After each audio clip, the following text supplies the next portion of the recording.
Жаңа қорғаннан жалынды сәлем. Қыраш ауылынан шығып, краш болып, енді мен Қосүйеңкі ауылына жол тарттым. Біздің тұтынушымыз осы ауылда тұрады. Арна ауыспасын, біз бастаймыз. Кеттік.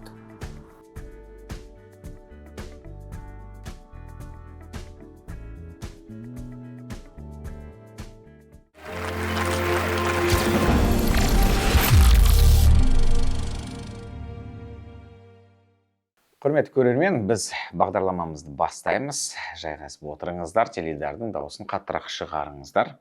Саулықтың сырымен бөлісеміз. Гүлмира Жұмабаева апамыздың үйіндеміз, Қосүйеңкі ауылында. Қызылорда облысы, Жаңақорған ауданы, Қосүйеңкі ауылы. Дұрыс па? Дұрыс. Үйіңізді тауып келдім. Бәрекелде. Қош келдіңдер. Қош көрдік. Қалайсыздар, денсаулықтарыңыз бәрі жақсы ма? Аллаға шүкір, бәрі жақсы, аман-есен. Біздің НО саумалды ішіп жүргеніңізге қанша уақыт болды? 1 жылдан асты. Ең бірінші рет 2025 жылы ақпан айынан бастап, сол кезден бастап алдым. Содан бастап бірінші курсын сонда іштім. Енді екінші курсын биыл тағы да осы 26-ның ақпан айынан бастап алдым. Екінші курсын тағы ішіп жатырмын, Құдай қаласа. Қанша құты алып едіңіз бастапқыда? Мен алғашқы алған кезде 12 құтысын бірден алдым. Оны мен енді теледидар көріп отырып, сол жерден рекламадан көрдім. Және ол енді теледидардан бұрын мен алғаш рет оны осы жерде бір қайнымыздың қызы Шамал денсаулығына мүкіс болып, сол бала ішіпті. Енді қаттырақ ауырған, диагнозы күрделілеу. Сол бала ішіпті. Содан бір күні үйде жолдасым екеуміз әңгіме айтып отырғанда, сол қыз қандай болды екен делген кезде, саумалды ішіп дұрысталып қалыпты деді. Сонымен келіннен сұрадым. Сөйтпем, иә, саумалды ішіп, жақсы, қазір қызымның жағдайы деді. Содан енді саулықтың сырын көрдім, теледидар көріп отырған кезде. Сонымен осы сұхбаттан осы бәрі жақсы деп айтып жатты. Сонымен енді менде де осыны алып ішейін деген пікір болды. Содан кейін сол жерде отырып бірден мен номерді жазып алдым да хабарластым. Сонымен сол жерден қыздар хабарласты. Сөйтіп бірден сол жерде заказ бердім да, мен енді 12-сін бірақ алам деп айттым. Шүкір Аллаға, әуелі Алла осы саумалдың арқасында денсаулығымды біраз дұрыстап алдым. Енді 12 құтысын бірақ алдыңыз, енді оны ішуге не себеп болды? Менде әсіресе бас ауруы қатты мазалайтын тұғын. Өт жолдары өте нашар болды. Диагнозды қай жерге барсам да өт мойны қисайған, қоюланған деп береді. Содан басым жиі ауырып қалады. 2-3 айда мен ауырам, 2-3 күн жатып қалам. Содан запыран тастаймын, содан кейін барып басымды көтеріп тірлігімді істеп жүре берем.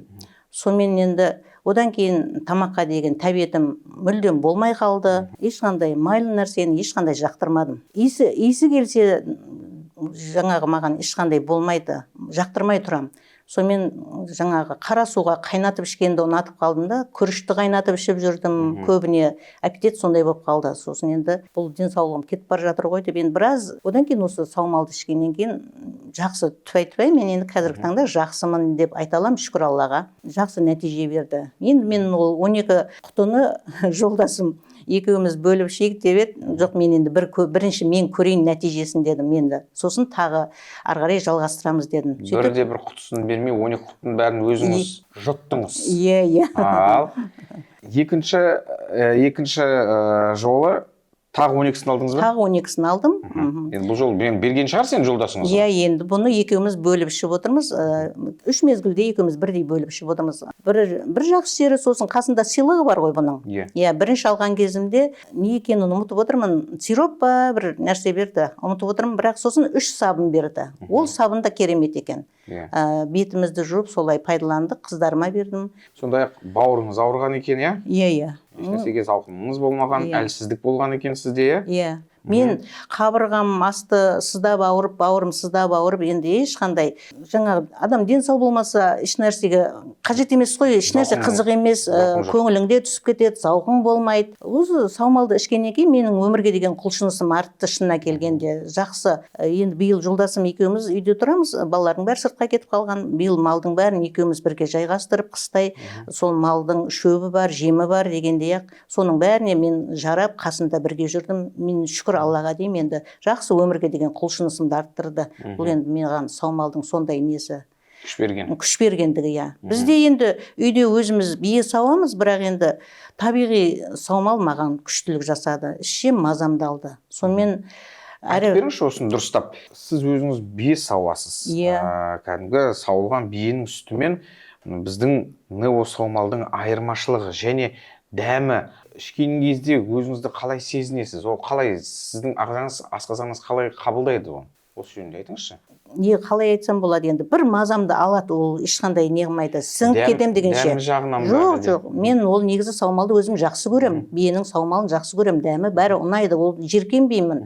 Өзім негізі ұнатам, бірақ организмге болмайды екен. Ауырлық ете ма? Ауырлық етеді, ауырлық етеді. Ал мынада ондай ешқандай ауырлық жоқ. Бұның да дәмі дәл сондай. Мен енді ұнтағын бүйтіп ашып, капсуланы ашып, ұнтағын көріп, жалап көрдім, бірақ дәмі сондай, ешқандай айырмашылық жоқ. Бірақ енді бұл ондай мазамды алмайды. Кәдімгі асқазанға тамақ жегендей сіңіп кете береді. Мен енді күнделікті ішем, таңертең сағат 7-де, түсте 1-де ішем, 1-де жұмыстан келем де ішем, сосын кешкісін 7-лерде ішем. Тамақтың алдында міндетті түрде мен бұны жарты сағат бұрын ішем, үзбеймін. Тойға барсам, сумкіме сап алам, ұмытпаймын оны, обязательно бүгін кешке тойға барам деп таңертеңнен сумкіме салып қоям. Оны ұмытпауға, лажы болса ұмытпауға тырысамын. Өте дұрыс.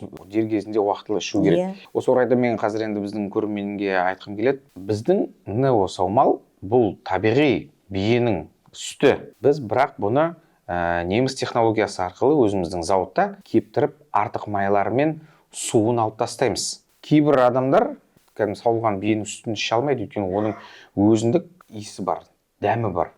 Оны кейбіреулер оны іше алмайды. Кейбіреулер жақсы қабылдайды. Дұрыс айтасың, әркім әрқалай қабылдайды ғой. Енді мысалы сиырдың сүті де сондай ғой. Мысалы кейбір сиырдың сүттері майлы болады да, кейбіреулер сұйық болады. Бұл биенің сүті де сондай, саумалдар сондай болады ғой. Сол себептен әркімге әрқалай. Саумалды мысалға биені сауып барып, мысалы үйде біз өзіміз сауғанмен көп адамның үйінде жоқ қой мысалға. Енді ол бір сататын жерге барып алу керек. Ал бұл енді қалтаңа салып алып жүріп, кез келген уақытта өзің ыңғайлы уақытында іше бересің ғой. Сонысы ғой бұл тиімді. Құрметті көрермен, біздің айтып отырғанымыз бұл Қазақстанның өзіміздің отандық өніміміз, BB Partners компаниясы өндіріп шығаратын нео саумал. Адам денсаулығына пайдасы орасан зор дүние. Қоңырау шалсаңыздар, біздің орталықтың мамандары айтып түсіндіреді. Қанша ішу керек, қалай ішу керек, тапсырыс берсеңіздер тегін жеткізіп береміз. Көп балалы отбасыларға, зейнеткерлерге, сондай-ақ мүгедек топтағы жандарға да біздің жеңілдіктеріміз банк қосымшасы арқылы бөліп төлеуге де болады.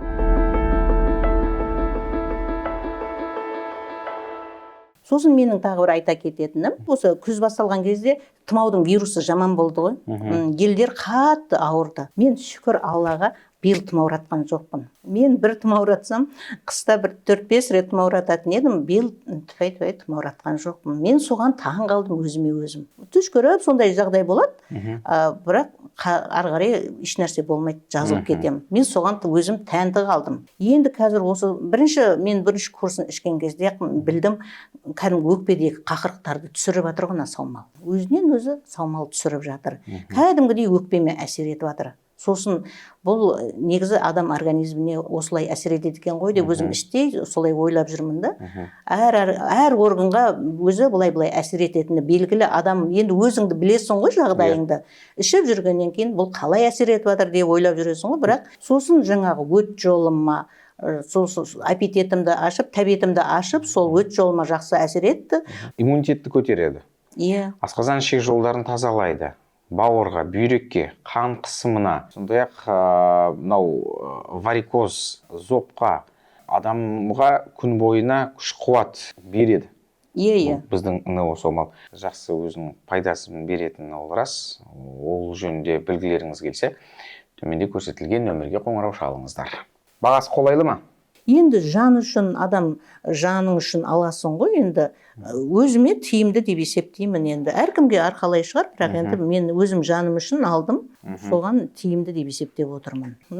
Сосын қартайған шағыңда әйтеуір Алла күш қуат беріп, өзіңді бүйтіп алып жүретіндей денсаулық болған жақсы деп есептеймін. Өзі негізі жаңағы Алла жатқызып біреуге тәуелді қылып қоймай, аяғыңа мініп жүрген деген негізі жақсы ғой. Бұрыннан өзі ата-бабаларымыз айтады ғой, жаңа екі аяғыңа мініп жүрген. Екі аяғың пырағың, екі көзің шырағың деген сөз бар ғой. Осының бәрі бекер айтылмаған сөз. Өте дұрыс айтасыз. Пырақтарыңыз да, шырақтарыңыз да бар болсын, дендеріңіз сау болсын.